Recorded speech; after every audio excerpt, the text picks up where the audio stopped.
I'm Annie Duke, and in this lesson, we're going to talk about the power of aggressive play in tournament poker. Now, certainly you've heard that aggressive poker is winning poker, and that's true, but only up to a point. Because the fact is that unbridled aggression is reckless, while selective aggression is strategic. For example, let's say you're in a tournament with a player who's in every pot and is raising pretty much every single hand he's dealt. You would obviously qualify him as being an aggressive player, but would you really consider him to be a good player? Most certainly not. But let's look at a player who's more selective about his hand choices, but still raises every time he chooses to enter a pot. Again, he certainly qualifies as an aggressive player, but chances are his plays are going to get a lot more respect because his style is so much more selective than the first player's.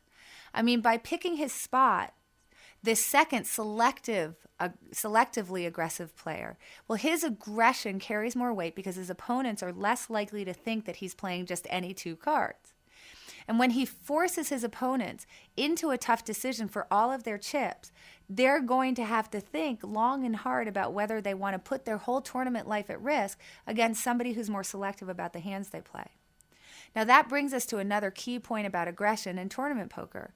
Unlike in a cash game, where a player can rebuy if they go broke, in a tournament, there's no second chance. So when you're out of chips, you're out of the event.